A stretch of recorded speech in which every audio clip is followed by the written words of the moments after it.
അങ്ങനെ കേരളത്തിൻ്റെ ഒരു രാഷ്ട്രീയത്തിൻ്റെ ഒരു റിയലിസ്റ്റിക് വേർഷനുള്ള സിനിമകളും ഞാനിതുവരെ കണ്ടിട്ടില്ല. കാരണം ഒന്നാമതിന് നമുക്കതൊന്നും കാണാൻ അങ്ങനെ ഇഷ്ടമല്ല എന്നുള്ളത് കൊണ്ടായിരിക്കും ചിലപ്പോൾ. സീരിയസ്ലി ആളുകളുടെ അത് ശരിയാണെന്ന് വെച്ചാൽ ശരിയല്ല, പക്ഷേ നമ്മുടെ ആളുകളിൽ എപ്പോഴും രാഷ്ട്രീയത്തോടൊരു വെറുപ്പ് സൂക്ഷിക്കാന്നുള്ള ഒരു അലങ്കാരമായിട്ട് കൊണ്ട് നടക്കുന്ന ആളുകളാണ് നമ്മൾ ഭൂരിപക്ഷം ആളുകൾ. ചില വാക്കുകളൊക്കെ തന്നെ നമുക്ക് നമ്മുടെ ഒരു ഇവിടുന്ന് മാറ്റേണ്ടി വരും. ഇപ്പം ഹരി പറഞ്ഞ കാൽപ്പനികത, വിരഹം എന്നുള്ള വാക്കിൻ്റെയൊക്കെ ഒരു കാരണം ഇതൊക്കെ ഏത് കാലഘട്ടത്തിൽ ആ വാക്കുകൾക്കൊന്നും ജീവിക്കാൻ പറ്റുന്ന ഒരു കാലഘട്ടത്തിലല്ല നമ്മൾ ജീവിക്കുന്നത്. കത്തുകളൊക്കെ വഴിയൊക്കെ ഞാനൊക്കെ പ്രണയിക്കാനൊക്കെ ശ്രമിച്ചിട്ടൊക്കെ ഉള്ള ഒരാളാണ്. കത്തുകളൊക്കെ വഴി അവർക്ക് ചിലപ്പോൾ ഒരിക്കലും നമ്മളറിയണമെന്നില്ല. പക്ഷേ ഇങ്ങനൊരു ഒരു ഗവേഷണം ഉണ്ടായിരുന്നു നമ്മളെപ്പോഴും. അതുള്ള ഒരു പെയിൻ ഉണ്ടായിരുന്നു നമ്മുടെ പ്രണയത്തിലൊക്കെ. അപ്പോൾ കമ്മ്യൂണിക്കേഷനുള്ള വകുപ്പ് കുറവായിരുന്നു. പണ്ട് പറയാൻ തന്നെ പേടിയായിരുന്നു. ഇപ്പം മനുഷ്യനെ കുറച്ചുകൂടി എല്ലാ കാര്യങ്ങളും തുറന്നു പറയാന്നുള്ള ഒരു ധൈര്യമുള്ള മനുഷ്യന്മാരാണ്. ഇത് ചോദിച്ചാൽ ചിലപ്പോൾ ഈ പറഞ്ഞിട്ടുള്ള ഒരു തന്തവൈവാണോ എന്ന് ആക്ഷേപം കേൾക്കാനൊരു ചോദ്യമാണ്. പക്ഷേ ഇത് ശരിക്കും പ്രണയത്തെ കുറെ കൂടെ ഇപ്പം ഈ നേരത്തെ പറഞ്ഞ പോലെ അതിൻ്റെ ഒരു ഡെപ്തിന് ഇല്ലാതാകുന്നതായിട്ടോ അങ്ങനെയുള്ള റീഡിങ്ങുകളൊക്കെ ഉണ്ടാവാറുണ്ട്. സത്യത്തിൽ അത് തന്തവൈവ് തന്നെയാണ്. ആ ചോദ്യം തന്നെ ഒരു തന്തവൈവ് അഭിപ്രായം. കാരണം വെച്ചിട്ടുണ്ടെങ്കിൽ കാലഘട്ടത്തിൻ്റെ അഭിരുചിക്കനുസരിച്ച് തമാശയൊക്കെ മാറും. ഇപ്പം ഞങ്ങളിപ്പോൾ ഒരു കോമഡി സിനിമ എഴുതുമ്പോൾ ഞങ്ങൾ ചിന്തിക്കുന്നത് വെച്ചിട്ടുണ്ടെങ്കിൽ ഏതൊക്കെ സന്ദർഭത്തിലും നമ്മൾ ചിരിക്കും. നമ്മളെ ചിരിപ്പിക്കുന്ന സന്ദർഭങ്ങൾ എന്താണ് ജീവിതത്തിൽ? ആളുകളെ വേദനിപ്പിക്കാത്ത രീതിയിലുള്ള തമാശകൾ നമുക്ക് പറയാൻ പറ്റും. നമ്മൾ തമാശ പറയുന്നില്ല, നമ്മൾ ഡെയിലി ചിരിക്കുന്നില്ല, നിരന്തരം ജീവിതത്തിൽ നമ്മൾ ചിരിക്കുന്നില്ല. നമ്മൾ ആലോചിച്ച് നോക്കിയാൽ മതി നമ്മളെപ്പോഴൊക്കെയാണ് ചിരിക്കുന്നത് എന്ന് ആലോചിച്ച് നോക്കിയാൽ അവിടെ നമുക്ക് തമാശ സിനിമയായുള്ള വകുപ്പ് കിട്ടും.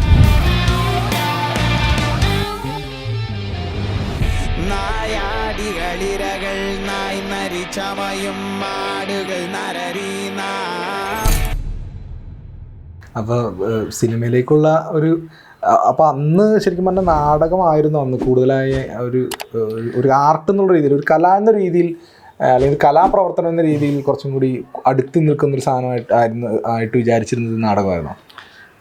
നമ്മളങ്ങനെ പറഞ്ഞാലും ചിലപ്പോൾ ഞാൻ നുണയായി പോയി പറയണത്. കാരണം എന്ന് വെച്ചിട്ടുണ്ടെങ്കിൽ നാടകം തന്നെയാണ്. നമുക്ക് ഇടപെടാനുള്ള മേഖല നാടകമുള്ളൂ. സിനിമ കൂടി ഇല്ലാത്തതുകൊണ്ട് നമ്മൾ ഇടപെടാത്തത്.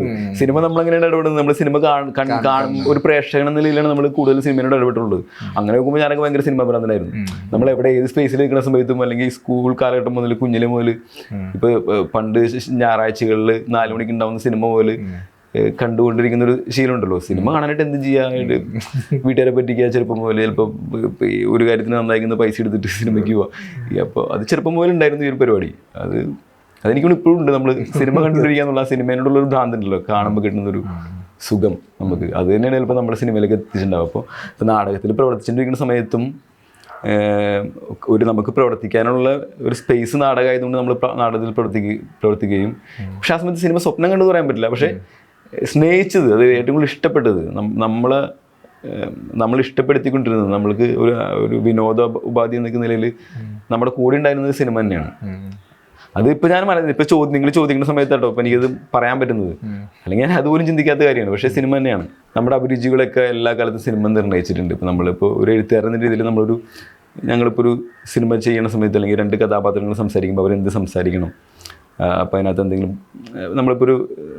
നമ്മൾ രാഷ്ട്രീയം എന്നൊക്കെ പറയില്ലേ, അപ്പോൾ അങ്ങനെ ഒരു രാഷ്ട്രീയമൊക്കെ സിനിമയിൽ വേണമെന്ന് തന്നെ വിചാരിക്കുന്ന ഒരാളാണ്. കാരണം മറ്റൊന്നുകൊണ്ടല്ല, അതങ്ങനെയാണ്. നമ്മുടെ അഭിരുചികളെ നമ്മളെയൊക്കെ നിർണ്ണയിക്കാനായിട്ട് പറ്റുന്നൊരു ശക്തമായിട്ടുള്ളൊരു മാധ്യമം തന്നെയാണ് സിനിമ.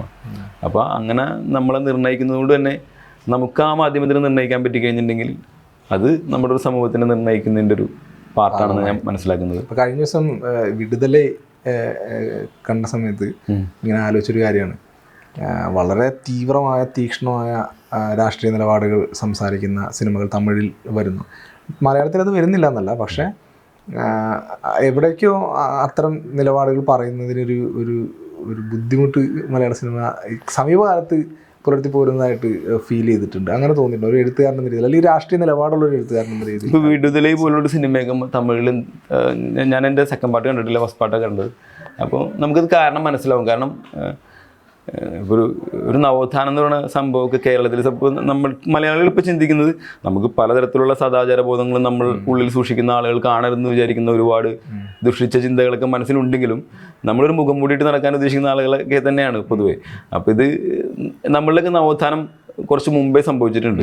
മനസ്സിലായില്ല? ഇപ്പോൾ നാരായണഗുരുവിനെ പോലുള്ള പല പ്രമുഖന്മാരൊക്കെ വന്നിട്ട് നമ്മളൊരു എൻലൈറ്റ്മെൻറ്റ് ഉണ്ടാക്കിയെടുക്കുകയും നമ്മൾ കുറച്ചുകൂടിയും നേരത്തെ ലോകരാജ്യങ്ങൾ അല്ലെങ്കിൽ യൂറോപ്പ് ചിന്തിക്കുന്ന മാതിരിയൊക്കെ ചിന്തിച്ചു തുടങ്ങുന്നൊരു കൂട്ടമാണ് മലയാളികൾ എന്ന് പറയുന്നത്. അപ്പോൾ അപ്പം അങ്ങനെ ഒരു കാലഘട്ടം. അപ്പം നമ്മൾ ഈ വിഷയങ്ങളൊക്കെ ഇപ്പോൾ നമ്മളിപ്പോൾ തമിഴ്നാട്ടിൽ ഇപ്പോൾ ആ വിഷയങ്ങൾ വളരെ നമുക്ക് ചിലപ്പോൾ വിഷയം മലയാളത്തിൽ എടുത്തിട്ട് അത് ഭയങ്കര ഓപ്പണായിട്ട് കാണിച്ച് കഴിഞ്ഞാൽ ഭയങ്കര ക്രിഞ്ച് അടിക്കും, അല്ലെങ്കിൽ ഇത് അയ്യേ നമ്മൾ പറയുന്ന രീതിയിലേക്ക്. കാരണം നമ്മളത് ചിലപ്പോൾ ആർട്ടിൽ നമ്മൾ വന്നിട്ടുണ്ടാവില്ല, പക്ഷെ നമ്മൾ ലിറ്ററേച്ചറൊക്കെ അല്ലെങ്കിൽ നമ്മുടെ ഒരു കേരളത്തിൻ്റെ ഒരു പാരമ്പര്യം ഉണ്ടല്ലോ, ഒരു രാഷ്ട്രീയ പാരമ്പര്യത്തിലും ഒരു സമര പാരമ്പര്യത്തിൻ്റെ അകത്തൊക്കെ നമ്മളത് ഡിസ്കസ് ചെയ്ത് നമ്മൾക്കത് ക്രിഞ്ചായി പോയൊരു വിഷയമാണ്. അല്ല പക്ഷെ അതിന് നമുക്ക് ഉപയോഗിക്കാൻ പറ്റും. അതിന് ഉപയോഗിക്കാൻ പറ്റുന്നതിന് ഇപ്പോൾ ഭയങ്കര റിയലായിട്ട് ഇപ്പോഴത്തെ ഒരു കാലഘട്ടത്തിൽ നമ്മൾ ജീവിക്കുന്ന ഒരു കാലഘട്ടത്തിൽ ഈ പറയുന്ന ജാതിയും രാഷ്ട്രീയവും ഒക്കെ എങ്ങനെയാണ്, അത് അത്ര ഡയറക്റ്റ് ആയിരിക്കില്ല. ഡയറക്റ്റ് ഒന്നും അതിന് ചെയ്യാൻ പറ്റില്ല. പക്ഷെ ഇൻഡയറക്റ്റ് ആയിട്ട് അത് എങ്ങനെയാണ് നമ്മളിലൊക്കെ അത് ഉപയോഗപ്പെടുത്തുന്നത്, നമ്മളൊക്കെ സ്വാധീനിക്കുന്നത്, അല്ലെങ്കിൽ ഇപ്പോഴത്തെ ചുറ്റുപാടുകൾ എങ്ങനെയാണ് സൊസൈറ്റിനെ എങ്ങനെയാണ് അതിനെ സ്വാധീനിക്കുന്ന രീതിയിൽ ആ രീതിയിൽ മൈന്യൂട്ടൊക്കെ ആയിട്ട് നമ്മൾ ചെയ്തു കഴിഞ്ഞാൽ അത് നമുക്ക് ബോറല്ലാതായി മാറുകയും നമുക്ക് അതിൻ്റെ രാഷ്ട്രീയ ഒരു ഗൗരവം പിടികിട്ടുകയും ചെയ്യും. പക്ഷെ അത് പറയണം എന്നുള്ള രീതിയിൽ നമ്മളത് പറയാൻ ശ്രമിച്ചു കഴിഞ്ഞിട്ടുണ്ടെങ്കിൽ ചിലപ്പോൾ നമ്മുടെ ഒരു നമുക്കൊന്നും അതില്ലല്ലോ, നമ്മുടെ കേരള സമൂഹത്തിൽ നമുക്കതൊന്നും ഇല്ലാത്തത് കൊണ്ട് നമുക്കത് പറയുമ്പോൾ അത് ബോധപൂർവ്വം പറയാൻ വേണ്ടി പറയണം എന്നുള്ള ചിന്തയൊക്കെ വരും. നേരത്തെ നമ്മൾ സംസാരിച്ച് തുടങ്ങിയ സമയത്ത് ഇങ്ങനെ പറഞ്ഞു, എന്താണ് ലോക സിനിമകൾ കണ്ട് പരിചയിച്ച ഒരു കൂട്ടമാണ് മലയാളികൾ. അപ്പോൾ ഇത്രയും കണ്ടന്റിൻ്റെ ഇടയിൽ എങ്ങനെ നമുക്ക് വ്യത്യസ്തമായ ഒരു സംഭവം അവതരിപ്പിക്കാമെന്ന ഒരു തോട്ടാണ് നമ്മൾ നിരന്തരം, അതാണ് ഇപ്പം നിലവിലുള്ള സിനിമാ പ്രവർത്തകരെയൊക്കെ നയിച്ചുകൊണ്ടിരിക്കുന്നത്. പക്ഷേ അത് ഒരു വശത്ത് നിൽക്കുന്ന സമയത്ത് തന്നെ ഇപ്പോൾ പൊളിറ്റിക്കൽ സിനിമകൾ എടുക്കുകയാണെങ്കിൽ, ഇപ്പോൾ ഈ ഒരു സാന്ദർഭികമായിട്ട് ജോണർ വന്നതുകൊണ്ട് ചോദിക്കുകയാണ്, പൊളിറ്റിക്കൽ സിനിമകൾ എടുക്കുകയാണെന്നുണ്ടെങ്കിൽ ഇപ്പോഴും ഈ പറഞ്ഞ പോലെ തന്നെ നല്ല രാഷ്ട്രീയ പ്രവർത്തകർ എന്ന് പറഞ്ഞാൽ EMSൻ്റെ കാലത്ത് രാഷ്ട്രീയ പ്രവർത്തകർ, അല്ലെങ്കിൽ നല്ല രാഷ്ട്രീയ പ്രവർത്തനം എന്ന് പറഞ്ഞു കഴിഞ്ഞാൽ ഇങ്ങനെ, അപ്പോൾ കോൺഗ്രസ്സുകാരെന്ന് പറഞ്ഞു കഴിഞ്ഞാൽ ഇങ്ങനെ പ്രത്യേക വിഭാഗമുള്ള ആളുകൾ, കമ്മ്യൂണിസ്റ്റുകാരെന്ന് പറഞ്ഞാൽ പ്രത്യേക വിഭാഗം. ഇതിനപ്പുറത്തേക്ക് ഇപ്പം രമേശേട്ടൻ പറഞ്ഞ പോലെ നമ്മുടെ ഡേ ടു ഡേ ലൈഫിൽ നടക്കുന്ന രാഷ്ട്രീയം എന്താണെന്ന് കാണിക്കാൻ പറ്റുന്ന രീതിയിലേക്ക് അത്തരം എക്സ്പെരിമെൻറ്റുകൾ ഇപ്പോൾ വരുന്നുണ്ടോ, അല്ലെങ്കിൽ അതിനൊരു ലാക്ക്, അങ്ങനെ ഒരു ശൂന്യത ശരിക്കും അതിനകത്ത് നിലനിൽക്കുന്നില്ലേ? കേരളത്തിൽ ഇപ്പം നമ്മളൊക്കെ രാഷ്ട്രീയത്തിൽ പ്രവർത്തിച്ച അനുഭവം കൊണ്ട് വരാണ്. ഇപ്പോൾ അങ്ങനെ കേരളത്തിൻ്റെ ഒരു രാഷ്ട്രീയത്തിൻ്റെ ഒരു റിയലിസ്റ്റിക് വേർഷനുള്ള സിനിമകളും ഞാനിതുവരെ കണ്ടിട്ടില്ല. പക്ഷെ അതങ്ങനെ കൈകാര്യം ചെയ്താലും, കാരണം നമുക്ക് ഒന്നാമതിന് നമുക്കതൊന്നും കാണാൻ അങ്ങനെ ഇഷ്ടമല്ല എന്നുള്ളത് കൊണ്ടായിരിക്കും ചിലപ്പോൾ. സീരിയസ്ലി നമ്മുടെ ആളുകൾക്കൊന്നും ഇത് നിരന്തരം നമ്മൾ ഏറ്റവും കൂടുതൽ ആളുകളുടെ അത് ശരിയാണെന്ന് വെച്ചാൽ ശരിയല്ല, പക്ഷേ നമ്മുടെ ആളുകളിൽ എപ്പോഴും രാഷ്ട്രീയത്തോടൊരു വെറുപ്പ് സൂക്ഷിക്കാന്നുള്ള ഒരു അലങ്കാരമായിട്ട് കൊണ്ടു നടക്കുന്ന ആളുകളാണ് നമ്മൾ ഭൂരിപക്ഷം ആളുകളും. അപ്പോൾ സ്വാഭാവികമായിട്ടും അങ്ങനെ അത് താല്പര്യം ഉണ്ടാവില്ല. പിന്നെ അതിൻ്റെ നമ്മളെല്ലാവരും നിരന്തരം ഇവരെക്കുറിച്ച് പറഞ്ഞുകൊണ്ടിരിക്കുന്ന ആ ക്രിഞ്ച് സംഭവം തന്നെ രാഷ്ട്രീയക്കാർ ഇങ്ങനെയാണെന്നുള്ള രീതിയിൽ കണ്ടു കഴിഞ്ഞാൽ നമുക്ക് ഒട്ടും വർക്കാവില്ല. പക്ഷെ അതിൻ്റെ ഒരു യഥാർത്ഥ വേഷനൊക്കെ ഉണ്ടാവും. അത് അതേപോലെയൊക്കെ കാണിക്കുകയാണെന്നുണ്ടെങ്കിൽ നമ്മൾ ചിലപ്പോൾ ആളുകൾക്ക് അത് വർക്കാവുന്ന രീതിയിലൊക്കെ പറ്റും. ഇതാണ് നമ്മളെങ്ങനത് അതൊക്കെ എളുപ്പമല്ല, അങ്ങനെ അതിനകത്ത് എക്സ്പീരിയൻസ് ഉള്ള ആളുകൾക്കൊക്കെ ചിലപ്പോൾ ചെയ്യാൻ പറ്റുള്ളൂ. പിന്നെ ചെയ്യുമ്പോഴും നമ്മളത് പറഞ്ഞില്ലേ, ഇപ്പോൾ ഏതെങ്കിലും ഒരു കലയൊക്കെ സിനിമയൊക്കെ ചെയ്യുന്ന സമയത്ത് അങ്ങനെയും നമുക്കൊരു സ്വാധീനിക്കുന്നു. പിന്നെ മാത്രമല്ല നമ്മളിപ്പോൾ ഒരു പ്രായോഗികമായിട്ട് ഇതിനത്രത്തോളം നമ്മുടെ ഒരു നിലപാടെന്നുള്ളത് സമീപിക്കുമ്പോഴേ ചില പ്രശ്നങ്ങളുണ്ട്, മനസ്സിലായില്ലേ? ഇപ്പം നമ്മളെല്ലാം ഈ ഏത് രാഷ്ട്രീയം, എല്ലാ പ്രത്യയശാസ്ത്രതൊക്കെ എല്ലാത്തിൻ്റെയും തലപ്പത്തിരിക്കുന്നത് ഇത് കൈകാര്യം ചെയ്യുന്ന മനുഷ്യനായതിൻ്റെ ഒരു പ്രശ്നം എന്തായാലും ഉണ്ട്, മനസ്സിലായില്ലേ? അതിപ്പോൾ മനുഷ്യന് കുറേ പലതരത്തിലുള്ള ഇപ്പോൾ നമ്മളിപ്പോൾ ഒരു പ്രത്യയശാസ്ത്രത്തിൻ്റെ കീഴിൽ ഒരുമിച്ചിരുന്ന് പ്രവർത്തിക്കുന്ന മനുഷ്യർ, അപ്പോൾ അവരെല്ലാവരും ഒരേപോലെ ആണെന്നില്ല. അത്തരം പ്രശ്നങ്ങൾ നമ്മൾ ഇത്തരം സംഘടനകളിലും പല ഉണ്ടാവാറുണ്ട്. ഇതെല്ലായിടത്തും ഉണ്ടാവും. അപ്പോൾ നമുക്ക് എപ്പോഴും അങ്ങനെ ഒരു ശരിയെന്ന് പറഞ്ഞിട്ട് പോകാൻ പറ്റില്ല. നമ്മുടെ നിലപാടാണ് നമ്മുടെ ഇപ്പോൾ എല്ലാ പ്രത്യയശാസ്ത്രത്തിൻ്റെ അടിസ്ഥാനം. എനിക്ക് തോന്നുന്നു, ഞാൻ വിചാരിക്കുന്നത് സ്നേഹമാണെന്ന് തോന്നുന്നു. അപ്പോൾ ആ സ്നേഹം എന്നുള്ളതാണ് എൻ്റെ അടിസ്ഥാനം എന്ന് മനസ്സിലാക്കുന്നിടത്തോളം പ്രത്യേകിച്ച് ഒരു അപജയവും ഒന്നിനും സംഭവിക്കാൻ പോകുന്നില്ല. അതിലപ്പുറത്തേക്ക് നമ്മുടെ വ്യക്തിപരമായ താല്പര്യങ്ങളോ നമ്മളൊന്നൊരു മനുഷ്യൻ്റെ ഈഗോ ഒക്കെ വർക്കൗട്ട് ആവാൻ തുടങ്ങി കഴിഞ്ഞിട്ടുണ്ടെങ്കിൽ ഇത് ഇത്തിരി അപകടം പിടിച്ച കാര്യമാണ്. ഈ എഴുത്തെന്ന് പറയുമ്പോൾ ഇപ്പോൾ നേരത്തെ പറഞ്ഞോളൂ, ഇപ്പോൾ ഇതുപോലുള്ള കോംപ്ലക്സ് സബ്ജക്റ്റുകളൊക്കെ ശരിക്കും പറഞ്ഞാൽ എഴുത്തിൽ കൈകാര്യം ചെയ്യാൻ സാധിക്കുമല്ലോ. അപ്പോൾ സിനിമ എന്നതിനേക്കാൾ ഉപരി അത് എഴുത്ത് മാത്രമായിട്ട് ഇപ്പോൾ കഥകളായിട്ടോ അല്ലെങ്കിൽ അങ്ങനെയുള്ള ഏതെങ്കിലും ഒരു മേഖല എക്സ്പ്ലോർ ചെയ്യാൻ ശ്രമിച്ചിട്ടുണ്ടോ? മനസ്സിലായില്ല. അതായത് ഇപ്പം നമ്മളിപ്പോൾ സംസാരിച്ച രാഷ്ട്രീയ കാര്യങ്ങളായിക്കോട്ടെ, അല്ലെങ്കിൽ കുറച്ചൊരു കോംപ്ലക്സ് ആയ കാര്യങ്ങളായിക്കോട്ടെ, അത് നമുക്ക് സിനിമയിൽ പറയുന്നതിനേക്കാൾ കൂടുതൽ കോംപ്ലക്സ് ആയ, അല്ലെങ്കിൽ അത്ര തന്നെ കോംപ്ലക്സിറ്റിയോട് കൂടി തന്നെ നമുക്ക് ചിലപ്പോൾ എഴുത്തിൽ കാണിക്കാൻ സാധിച്ചെന്ന് വരുമല്ലോ. ഇപ്പോൾ ഒരു നോവലായിട്ടോ കഥയായിട്ടോ ഒക്കെ. തീർച്ചയായിട്ടും. അപ്പോൾ അതിൻ്റെ ഒരു സാധ്യത നോക്കിയിട്ടുണ്ടോ ഒരു എഴുത്തുകാരൻ എന്ന രീതിയിൽ എപ്പോഴെങ്കിലും? നമ്മളിപ്പോൾ പഠിക്കുന്ന സമയം ഇപ്പോൾ രാഷ്ട്രീയം പറയാമെന്നുള്ളത് നമ്മളിപ്പോൾ ഫേസ്ബുക്കിൽ നമ്മുടെ ഇപ്പോൾ ഏതെങ്കിലും പൊതുവായിട്ടുള്ള വിഷയത്തെക്കുറിച്ച് നമുക്കത് പറയണമെന്നുണ്ടെങ്കിൽ ഇപ്പോൾ നമ്മളൊരു സിനിമാക്കാരനെ കൊണ്ട് ചിലപ്പോൾ സിനിമ ചെയ്യേണ്ട ആവശ്യമൊന്നുമില്ലല്ലോ. നമുക്ക് ആ വിഷയത്തിനെ കുറിച്ച് നേരിട്ട് പറയാൻ പറ്റുന്നുണ്ടെങ്കിൽ നമുക്ക് ഫേസ്ബുക്കിൽ അല്ലെങ്കിൽ നമ്മുടെ സോഷ്യൽ മീഡിയ പേജ് പല സ്പേസ് നമുക്ക് എവിടെയാണ് സ്പേസ് ഉള്ളത് അവിടെ നമുക്ക് അതിനെക്കുറിച്ച് എഴുതാൻ പറ്റും. പക്ഷേ കലയിലേക്ക് വരുമ്പോൾ ഇത് വേറെ പരിപാടിയാണ്. നമുക്ക് അത് എന്താ കലയിലൂടെ നമ്മളൊരു സബ്ജക്റ്റ് പറയുമ്പോൾ അതങ്ങനെ നമുക്ക് ഭാഷയുടെ സാധ്യതകൾ ഉപയോഗിച്ച് പറയുന്ന കാര്യം അങ്ങനെ പറയാൻ പറ്റില്ല. കാരണം അതൊരു വിഷ്വൽ മീഡിയം കൂടിയാണ്, പിന്നെ ഒരു എൻ്റർടൈൻമെൻറ്റ് മീഡിയം ആണ്. മനസ്സിലായില്ലേ? ആളുകളെ പിടിച്ചിരുത്തണം. ആളുകളെ ഇപ്പോൾ വെറുതെ ഒരു ഫ്രെയിം വെച്ചിട്ട് ഒരാൾ നിൽക്കുന്നതാണെങ്കിൽ പോലും അയാളുടെ ഇമോഷൻ്റെ ഒപ്പം നമുക്ക് സഞ്ചരിക്കാൻ പറ്റുമ്പോഴാണ് അത് ബോറടി അല്ലാതിരിക്കുള്ളൂ. അപ്പോൾ അങ്ങനെ അത് ജനങ്ങളെ കൂടെ സഞ്ചരിപ്പിക്കാൻ പ്രേരിപ്പിക്കുന്ന ഒന്നായിരിക്കണം. അതിന് നമുക്ക് ഏത് വിഷയം എടുക്കാം, ഏത് സബ്ജക്റ്റും അതിൻ്റെ ഭാഗമാക്കാം.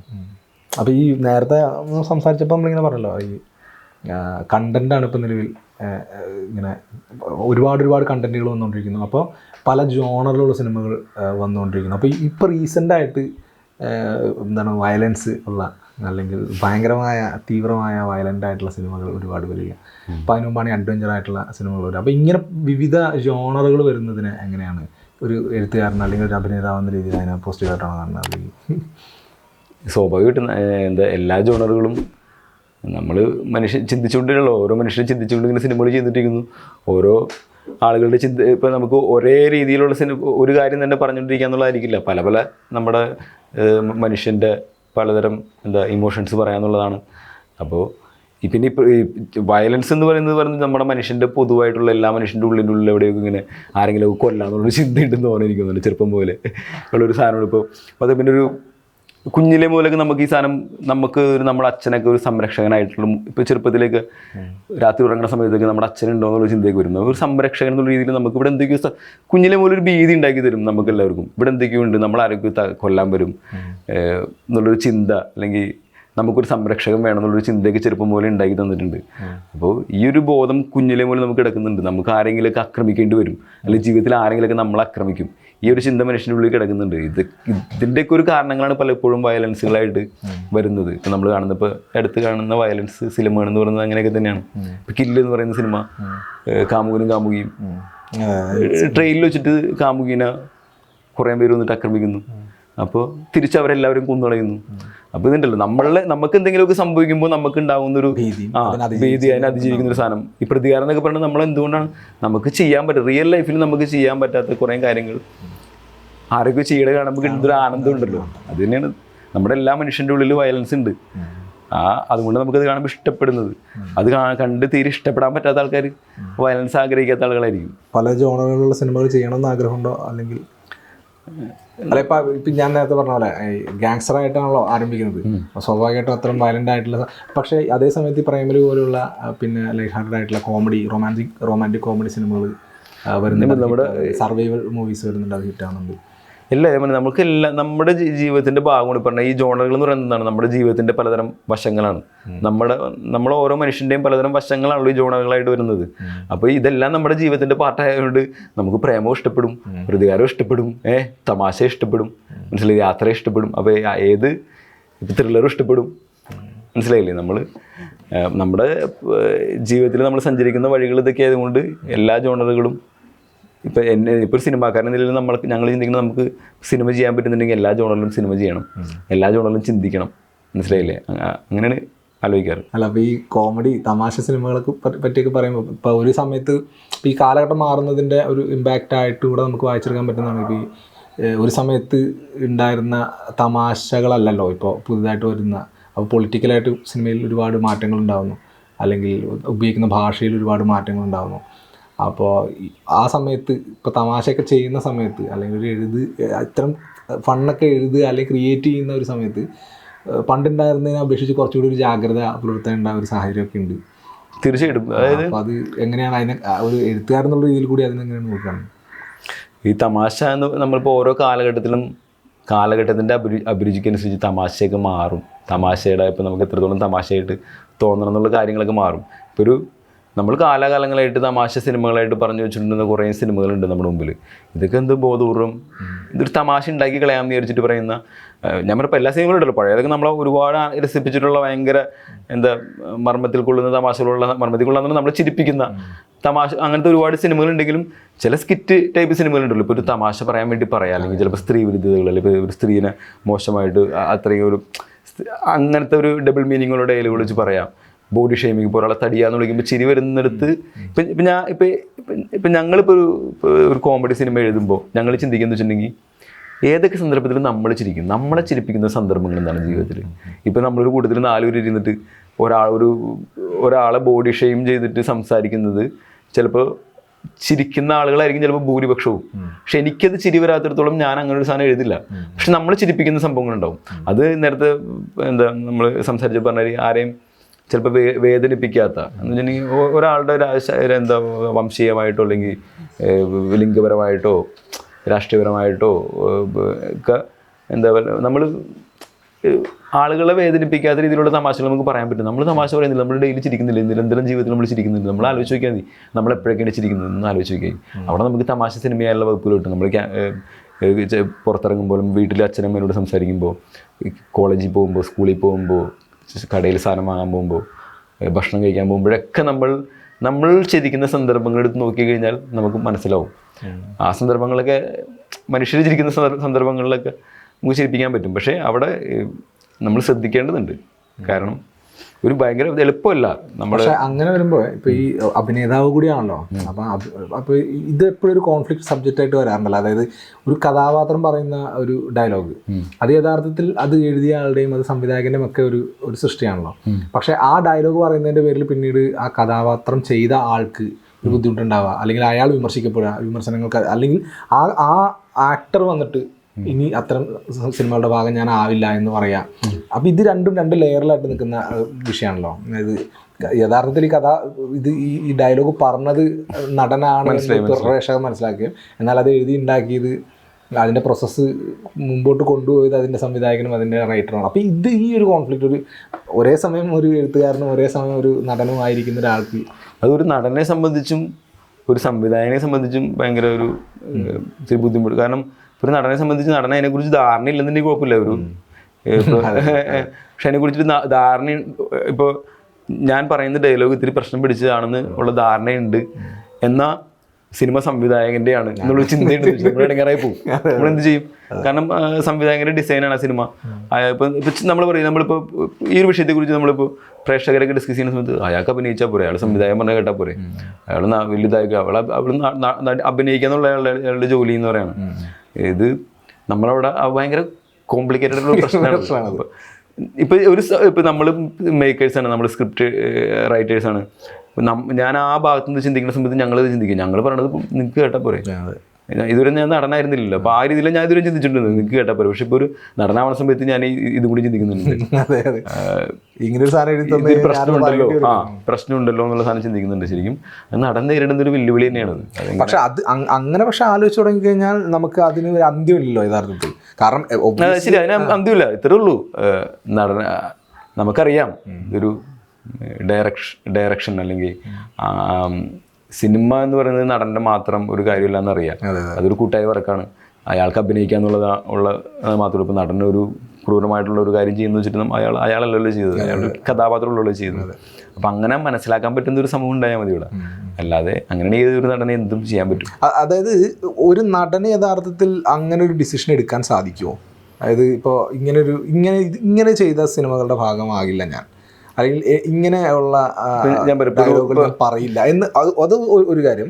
രണ്ടാമത്തെ കാര്യം, അങ്ങനെ ഒരു ഡിസിഷൻ എടുത്തത് കൊണ്ട് അത് പരിഹരിക്കപ്പെടും. കാരണം വെച്ചാൽ അയാൾ എടുക്കില്ല, പറയില്ല എന്ന് പറഞ്ഞാൽ അയാൾ റിപ്ലേസ് ചെയ്ത് മറ്റൊരാൾ അത് പറയാന്നുള്ളതാണല്ലോ. അല്ലെങ്കിൽ ഇപ്പം നമ്മുടെ വർഷത്തിലൊരു 4-5 സിനിമകളൊക്കെ എങ്ങനെയെങ്കിലുമൊക്കെ സൈഡ് റോളൊക്കെ ചെയ്ത് ഒരു സിനിമാ നടനായിട്ട് ഗതികെട്ട് ജീവിക്കുന്ന,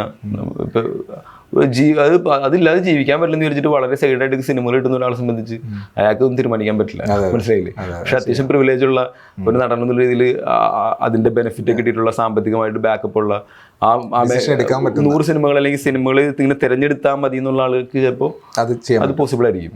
അപ്പോൾ അതാണ് നമ്മൾ ഓരോരുത്തരും നിൽക്കുന്ന ലെവലനുസരിച്ച്. ഇപ്പോൾ അങ്ങനെ നിൽക്കുന്ന ഒരു നടന് വേണമെന്നുണ്ടെങ്കിൽ അത് ശരിയല്ല, എനിക്ക് എൻ്റെ കഥ ഇഷ്ടമായില്ല, അത് പൊളിറ്റിക്കലി ശരിയല്ല എന്ന് പറഞ്ഞിട്ട് നിഷേധിക്കാൻ പറ്റുന്ന മാതിരി ചിലപ്പോൾ എല്ലാവർക്കും പറ്റണമെന്നില്ല.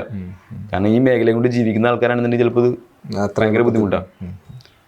പിന്നെ അങ്ങനെയൊക്കെ പക്ഷെ ഞാനത് ചെയ്യില്ല എന്നൊക്കെ, ഇങ്ങനൊരു സാധനം അത് എൻ്റെ ഒരു ഇതിനെ നിങ്ങളിങ്ങനെ ചെയ്യില്ല എന്നൊക്കെ പറഞ്ഞു കഴിഞ്ഞാൽ പിന്നെ അയാൾക്ക് ചിലപ്പോൾ പിന്നെ അയാളെല്ലാം ജോലിക്ക് വിളിക്കില്ല എന്നുള്ള പേടിയൊക്കെ ഉണ്ടാവും.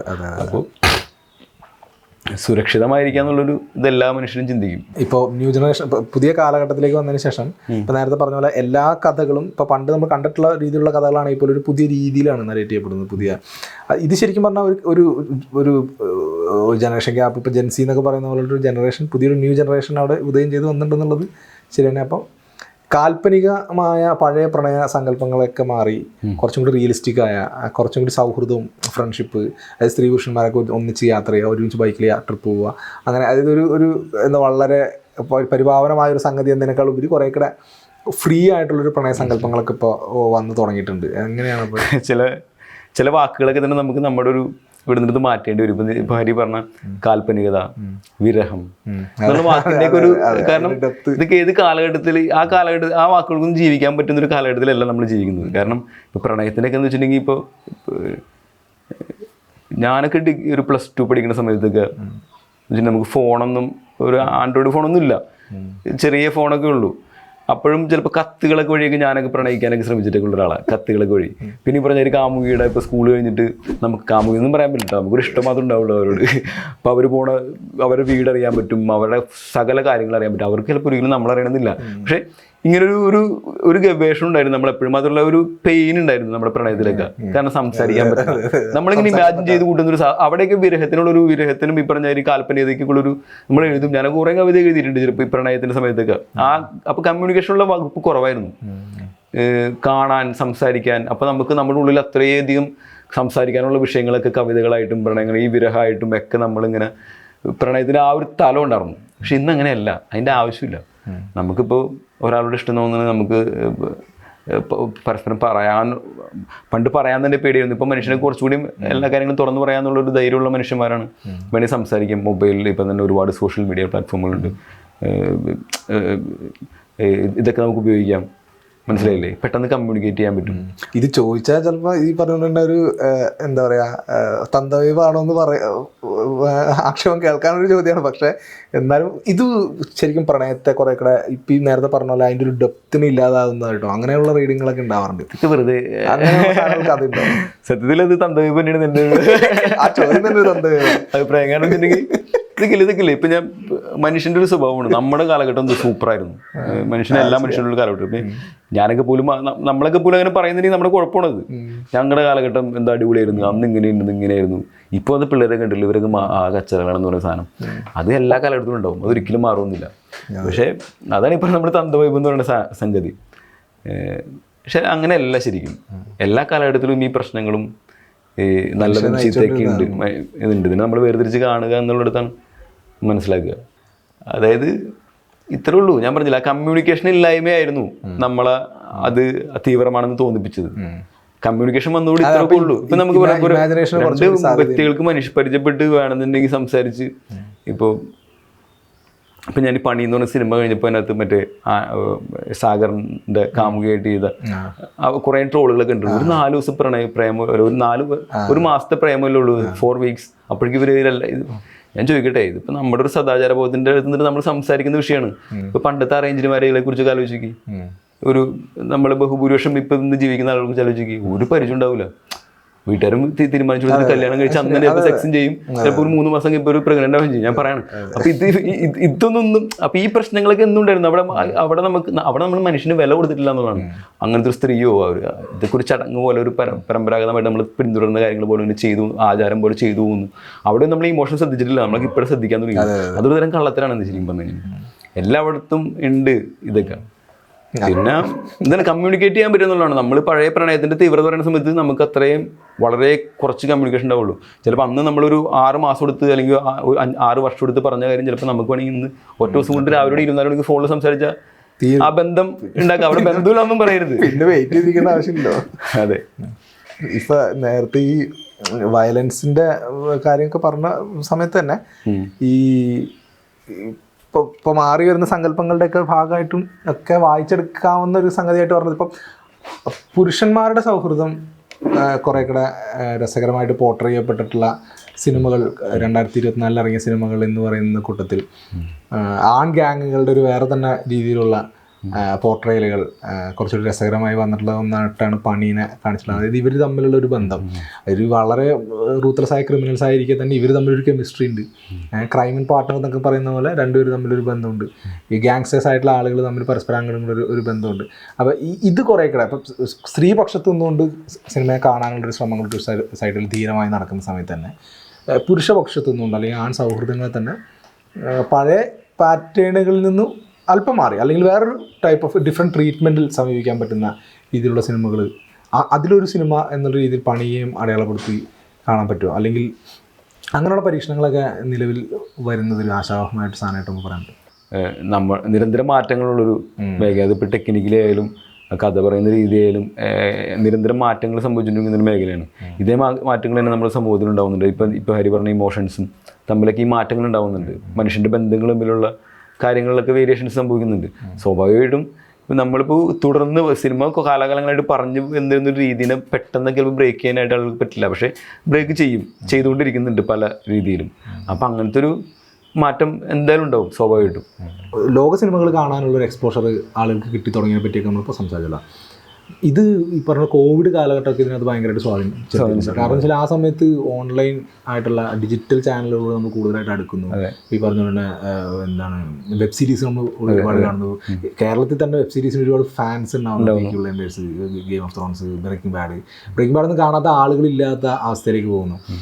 അപ്പോൾ ഇത് ഇങ്ങനെ വന്ന് അതിനുശേഷം വന്ന ആളുകളുടെ മാനസികാവസ്ഥയിലും അവരുടെ അഭിരുചിയിലും ആസ്വാദന നിലവാരത്തിലും അവരുപയോഗിക്കുന്ന ഭാഷകളിലും അവരുടെ പ്രയോഗങ്ങളിലും അവരുടെ പൊളിറ്റിക്കൽ തോട്ടുകളിലും ഒക്കെ വലിയൊരു വിസ്ഫോടനകരമായൊരു മാറ്റം ഉണ്ടായിട്ടുണ്ടെന്ന് നമുക്ക് പറയേണ്ടി വരും. അപ്പോൾ ആ സമയത്ത് സിനിമ ചെയ്യുമ്പോൾ യഥാർത്ഥത്തിൽ ശരിക്കും പറഞ്ഞാൽ രമേശേനെ ഉൾപ്പെടെയുള്ള ആളുകൾ അതിൻ്റെ മുമ്പത്തെ കൂടെ ഒരു ജനറേഷൻ റെപ്രസെൻറ്റ് ചെയ്യുന്ന ആളുകളായതുകൊണ്ട് ചോദിക്കുകയാണ്. അപ്പോൾ ഈ ഒരു മാറ്റം വളരെ എവിഡൻ്റ് ആയിരുന്നല്ലോ. അപ്പോൾ നിലവിൽ നമ്മൾ കടന്നു പോയിക്കൊണ്ടിരിക്കുന്ന ഒരു സമയത്ത് അപ്പോൾ ഈ മാറ്റത്തെ എങ്ങനെയാണ് അതൊരു ചലഞ്ചിങ് ആയ ഒരു സാധനമായിട്ട് അഡ്രസ്സ് ചെയ്യുന്നത്? അപ്പോൾ നമ്മൾ എഴുതുന്ന ഒരു പക്ഷേ ഈ പറയുന്ന പുതിയ ആളുകളോട് കമ്മ്യൂണിക്കേറ്റ് ചെയ്തില്ലെങ്കിലോ എന്നൊരു അല്ല, ഇതാണ് ആ മാറ്റത്തിൻ്റെ ഒപ്പം നമ്മളും കൂടി സഞ്ചരിക്കേണ്ടതുണ്ട്. മനസ്സിലായില്ല? ഇപ്പോൾ ഇവിടെ എന്താണ് മാറിയത്? കൊറോണയ്ക്ക് ശേഷം ആളുകൾ കുറേ 2-3 മാസം അല്ലെങ്കിൽ ഒരു വർഷത്തോളം വീട്ടിൽ നിന്നിപ്പോൾ എന്താണ് അവരിൽ ഉള്ളിൽ മാറ്റം ഉണ്ടായത്? ആ മാറ്റത്തിൻ്റെ കൂടെ നമ്മളുകൂടിയും പോകണം. ഇപ്പോൾ നമുക്കത് മനസ്സിലാക്കാൻ കാരണം ഇപ്പോൾ നമ്മൾ സിനിമ ചെയ്തുകൊണ്ടിരിക്കുന്ന ആളുകളായതുകൊണ്ടും ഈ സമയത്ത് നമ്മളും ഇവിടുത്തെ ബഹുഭൂരിപക്ഷം ആൾക്കാർ ചെയ്ത കാര്യങ്ങളൊക്കെ തന്നെ നമ്മൾ ചെയ്തിട്ടുണ്ട്. പറഞ്ഞ സിനിമകൾ കാണാം, വെബ് സീരീസ് കാണാം. കുറേ വെബ് സീരീസുകൾക്ക് ആ സമയത്ത് ഭയങ്കര ജനപ്രിയത കിട്ടി. പിന്നെ ഫുഡിൽ ഒരു എക്സ്പെരിമെൻ്റ് ആയിരുന്നു മനുഷ്യൻ ചെയ്തിട്ടുള്ളത് പലതരത്തിലുള്ള. ഇപ്പോൾ കൊറോണയ്ക്ക് ശേഷം നമ്മുടെ ഒരു ഭക്ഷണത്തിൻ്റെ അഭിരുചി തന്നെ മാറിപ്പോയിണ്ടെന്ന് പറയാൻ പറ്റും മലയാളിയുടെ. നമ്മൾ അത്രയധികം യൂട്യൂബൊക്കെ നോക്കിയിട്ട് എന്തുണ്ടാക്കാൻ പഠിച്ചു. ഒന്നും ഉണ്ടാക്കാൻ അറിയാൻ പാടില്ലാത്ത ആളുകളൊക്കെ തന്നെ കുക്ക് ചെയ്യാന്നുള്ളതും ഒക്കെ പഠിച്ചു. ലോകത്തിലെ പല കാര്യങ്ങളെക്കുറിച്ച് നമ്മൾ അറിയാൻ പഠിച്ചു. അപ്പോൾ ഇതൊക്കെ സിനിമയിൽ ഇതൊക്കെ പ്രതിഫലിക്കും. ഇപ്പം ഒന്നുമില്ല, നമ്മുടെ മലയാളത്തിൽ ഇപ്പോൾ കൊറോണ ധവാൻ എന്ന് പറഞ്ഞൊരു സിനിമ ഇറങ്ങി. അത് ആ കൊറോണ എന്ന് പറയുന്നൊരു ഒരു നമ്മുടെ ജീവിതത്തിലേക്ക് ഒരു വൈറസ് വന്നിട്ട് കുറച്ച് ഫ്രീസ് ചെയ്യപ്പെട്ടൊരു അവസ്ഥ ഉണ്ടായിരുന്നു നമ്മൾ. അപ്പോൾ ആ അവസ്ഥ പോലും വെച്ചിട്ട് സിനിമ ആ അവസ്ഥയിൽ ഇവിടുത്തെ കള്ളുടിയന്മാരെ എങ്ങനെ കഷ്ടപ്പെട്ടെന്നുള്ളതാണ് ആ സിനിമയുടെ ഒരു കണ്ടന്റ്. അപ്പോൾ അതും ഒക്കെ സിനിമയാവും വരുന്നുണ്ട്. അപ്പോൾ നമുക്ക് എന്തും സിനിമയാണെന്നുള്ളതാണ്. നമ്മളിപ്പോൾ എന്താ പറയുക, അല്ല ഞാൻ ചോദിക്കുന്നത് ഈ ഒരു കാലഘട്ടത്തെ അഡ്രസ്സ് ചെയ്യുമ്പോൾ നമ്മൾ കുറച്ചും കൂടെ ചലഞ്ച്. തീർച്ചയായിട്ടും ചലഞ്ചിങ് എന്ന് പറഞ്ഞില്ല നമ്മൾ. ഇവർ ഇത്രയധികം ഇപ്പോൾ സിനിമയിൽ നിൽക്കുമ്പോൾ നമ്മൾ എല്ലാവരും തന്നെ ഈ സിനിമകളൊക്കെ കാണുന്നുണ്ട്.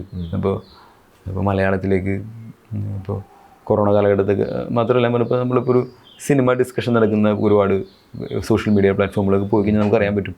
ഇപ്പോൾ എന്തോരം ഇൻ്റർനാഷണൽ സിനിമകൾ നമ്മൾ പരിചയപ്പെടുന്നതൊക്കെ ചിലപ്പോൾ ഇതുപോലത്തെ പേജുകളൊക്കെ ആയിരിക്കും. നമ്മളിപ്പോൾ സ്ക്രോൾ ചെയ്ത് പോകുമ്പോൾ ഇങ്ങനെ ഒരു ഇതുവാ കാണാൻ പറ്റും. ചിലപ്പോൾ അതിനിങ്ങനെ ലോകത്തിൽ ഇങ്ങനെ ഒരു സിനിമ ഇതുവരെയും കാണാത്തൊരു അത്ഭുത സിനിമ എന്നൊക്കെ പറഞ്ഞിട്ട് ചില പ്രത്യേക സബ്ജക്റ്റുകളൊക്കെ അല്ലെങ്കിൽ ഏലിയൻ സിനിമ എന്നൊക്കെ പറഞ്ഞിട്ടൊക്കെ നമ്മൾ കാണുന്നത്.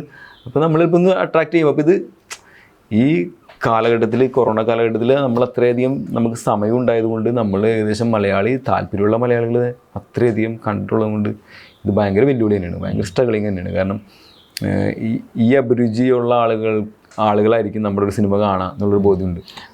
മാത്രമല്ല ഒരു ദിവസം ഒരു ഇൻ്റർവ്യൂവിൽ മമ്മൂക്ക ഇരുന്നിങ്ങനെ സംസാരിക്കുന്ന സമയത്ത് ഇങ്ങനെ പറയുന്നതായിട്ടിരുന്നു. അദ്ദേഹം വേറെ ഏതൊരു സ്ഥലത്ത്, ഉദാഹരണത്തിന് ഈ കാശ്മീരോ പോലുള്ള ഏതൊരു സ്ഥലത്ത് പോയിരുന്നിട്ട് അവിടുത്തെ ആളുകളോട് സംസാരിക്കുന്ന സമയത്ത് അവർ നമ്മുടെ തിങ്കളാഴ്ച നിശ്ചയം സിനിമയെക്കുറിച്ച് സംസാരിക്കുന്നതായിട്ട് കേട്ടു. അല്ലെങ്കിൽ അങ്ങനെയുള്ള, അതായത് അത്ര ഇതിന് വിസിബിലിറ്റി കിട്ടി തുടങ്ങി. പണ്ട് മലയാളം സിനിമ നമുക്ക് ചെറിയൊരു ഇൻഡസ്ട്രി അല്ലെങ്കിൽ ചെറിയൊരു പ്രദേശത്തുള്ള ആളുകൾ മാത്രം കാണുന്ന ഒരു ഒന്നായിരുന്നെങ്കിൽ ഇന്നത് ഇന്ത്യ ഒട്ടാകെ അല്ല, അത് ലോകം മുഴുവൻ കാണുന്ന അതിൻ്റെ ഒരു പോസിബിലിറ്റീസ് കൂടി. നമുക്കിപ്പോൾ പറഞ്ഞില്ലേ, നമുക്കിപ്പോൾ ഒറ്റയ്ക്ക് ഒരു സിനിമ എടുത്തിട്ട് വേണമെങ്കിൽ നമുക്ക് ക്യാൻസൽ അല്ലെങ്കിൽ അങ്ങനെ വലിയ വലിയ ഫെസ്റ്റിവലിനൊക്കെ അയക്കുന്ന തരത്തിലേക്ക് അതിൻ്റെ സാധ്യതകൾ കൂടി. നമ്മളിപ്പോൾ ശരിക്കും കോമ്പീറ്റ് ചെയ്തുകൊണ്ടിരിക്കുന്ന ഒരു ലോക സിനിമയായിട്ടാണെന്ന് വേണമെങ്കിൽ പറയാം. ഒരു എന്താ മത്സരം എന്നുള്ളതിലല്ല, അതിൻ്റെ ഒരു ആ സിനിമയുടെ ഒരു ഏറ്റവും പുതിയ മീഡിയം എന്ന നിലയിൽ ഏറ്റവും പുതിയ അപ്ഡേഷൻ എന്താണോ ആ രീതി തന്നെയാണ് നമ്മൾ പോയിക്കൊണ്ടിരിക്കുന്നത്. സിനിമയുടെ കാര്യത്തിൽ നമ്മളെന്നും അങ്ങനെയൊക്കെ തന്നെയായിരുന്നു. അത് വലിയ അത്ര ആയുസുള്ളൊരു ഒരുപാട് വർഷത്തെ പഴക്കമുള്ള പാരമ്പര്യമുള്ളൊരു കലാമേഖലയൊന്നും അല്ല സിനിമ. ഒരു കൂടിയൊന്നൊരു 150 വർഷം തികച്ചായിട്ടില്ല.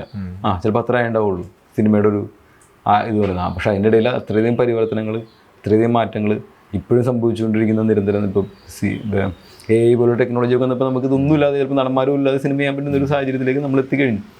അപ്പോൾ ചിലപ്പോൾ പറയാൻ പറ്റില്ല, ചിലപ്പോൾ ഇതിലപ്പുറത്തേക്ക് ഇപ്പോൾ സിനിമ തന്നെ എത്ര കാലം അത് ജീവിക്കുന്നു പോലും നമുക്ക് പറയാൻ പറ്റില്ല. അല്ല, ഇപ്പോൾ അതിനോട് ചേർത്ത് ഞാനൊരു കാര്യം ചോദിക്കട്ടെ. ഇപ്പോൾ ഈ AI കാര്യം പറയുമ്പോഴേ, ഇപ്പോൾ ഇപ്പോൾ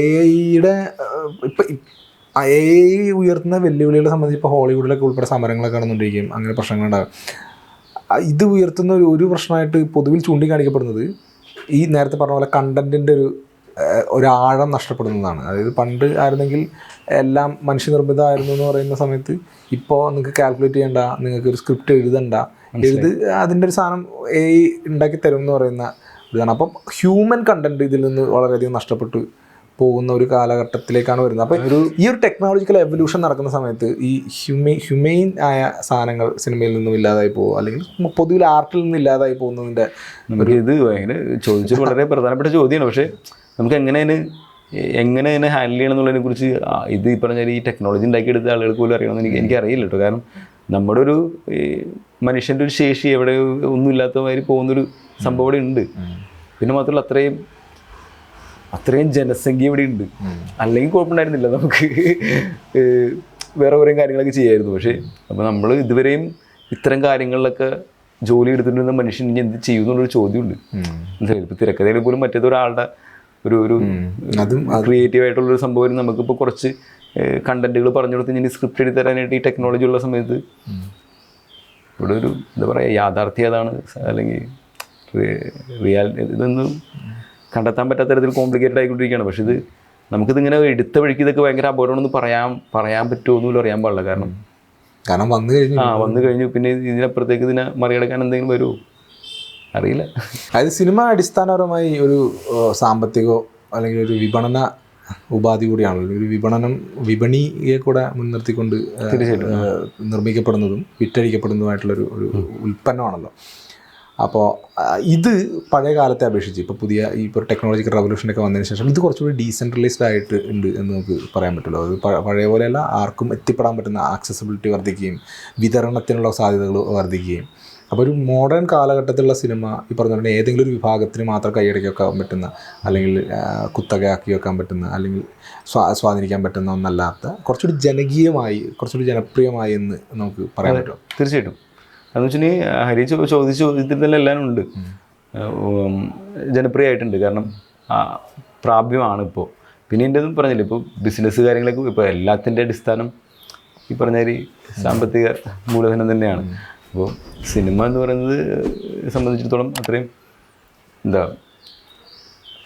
സാമ്പത്തിക ഇടപാട് നടക്കുന്ന ഈ പറഞ്ഞ ജനപ്രിയമായിട്ടുള്ളൊരു കലാ ഉൽപ്പന്നമാണ്. അപ്പോൾ സ്വാഭാവികമായിട്ടും അതിൽ ഈ പറഞ്ഞ മത്സരങ്ങളുണ്ട്. പിന്നെ മാത്രമല്ല അതിനകത്ത് വെല്ലുവിളികളുണ്ട്. ഇപ്പോൾ നമ്മളൊരു 10 കോടി അല്ലെങ്കിൽ 100 കോടി മുടക്കി ഒരു സിനിമ പിടിക്കുമ്പോൾ ആ 100 കോടി തിരിച്ചു പിടിക്കണമെന്നുള്ള ബാധ്യതകളുണ്ട്. അതുപോലെ തന്നെ ചെറിയ ബഡ്ജറ്റിൽ നമുക്ക് പിടിച്ചിട്ട് ഇപ്പോൾ വളരെ കുറഞ്ഞ ബഡ്ജറ്റിൽ പടം പിടിച്ചിട്ട് വലിയ സാമ്പത്തിക ലാഭം ഉണ്ടാക്കാനുള്ള സാധ്യതകൾ, അങ്ങനെ പലതരം സാധ്യതകളുണ്ട്. നമ്മളതിനകത്ത് സൂക്ഷിച്ച് നിൽക്കുക എന്നുള്ളതും അതിനെ മനസ്സിലാക്കുക എന്നുള്ളതും ഒക്കെയാണ് വേണ്ട കാര്യങ്ങൾ. നിലവിൽ സുനി സോഷ്യൽ മീഡിയയിലൊക്കെ ഭയങ്കര തരംഗമായിക്കൊണ്ടിരിക്കുകയാണ്. അപ്പോൾ ഇനി എന്തൊക്കെയാണ്, എന്ത് കഥാപാത്രങ്ങളിലൂടെയാണ് മുമ്പോട്ട് ഉദ്ദേശിക്കുന്നത്? ഇപ്പോൾ പ്രേക്ഷകർ ഇത് സുനിയെ കണ്ട ആളുകൾക്ക് ഇനി ഇമ്മീഡിയറ്റ്ലി എന്താണ് പ്രതീക്ഷിക്കാൻ പറ്റുക? ഒന്നും അതിനെക്കുറിച്ചുള്ള ധാരണ നമുക്കില്ല. ഇപ്പോൾ ആളുകൾ എന്താണ് വിളിക്കുന്നത് അത് പോയി അഭിനയിക്കുക എന്നൊക്കെയാണ് ഞാൻ വിചാരിച്ചുകൊണ്ടിരിക്കുന്നത്. പിന്നെ നമ്മൾ ചെയ്യുന്ന സിനിമകളുണ്ട്, തിരക്കഥകൾ ചെയ്യുന്ന സിനിമകളുണ്ട്. അപ്പോൾ അതിലും കൊള്ളാവുന്ന റോളുകളുണ്ടെങ്കിൽ ചെയ്യാം. പിന്നെ ഇതിൻ്റെ ഒന്നും ഭാവിയൊന്നും നമുക്കാർക്കും പറയാൻ പറ്റില്ല. അങ്ങനെ പോട്ടെ, എന്താണ് സംഭവിക്കുന്ന പോലെ പോവാം എന്നാണ് ചിന്തിക്കുന്നത്. ഓക്കെ. എന്തായാലും നമ്മൾ സിനിമ ആഗ്രഹിക്കുന്ന എല്ലാവർക്കും, അല്ലെങ്കിൽ മോഹിക്കുന്ന എല്ലാവർക്കും തന്നെ സിനിമ എന്നല്ല കേട്ടോ, ലോകത്തിൽ എന്ത് കാര്യമായാലും നമുക്ക് അതിനോട് അത്ര തീവ്രമായിട്ടൊരു ആഗ്രഹമൊക്കെ വെച്ച് പോലെ തന്നെ എല്ലാ മനുഷ്യർക്കും എത്തിപ്പെടാൻ പറ്റുന്ന എനിക്ക് അറിയാൻ പാടില്ല. പക്ഷെ നമ്മുടെ കാര്യത്തിലൊക്കെ സംഭവിച്ചിട്ടുണ്ട്. നമ്മൾ ആഗ്രഹം കൊണ്ട് കഷ്ടപ്പെടാൻ ഇറങ്ങിക്കഴിഞ്ഞപ്പോൾ അതിൻ്റെ റിസൾട്ടുകൾ ഉണ്ടായിട്ടുണ്ട്. അപ്പോൾ നമ്മൾ കഷ്ടപ്പെടാൻ തീരുമാനിച്ച റിസൾട്ട് ഉണ്ടാവും എന്നാണ് എനിക്ക് പറയാനുള്ളത്.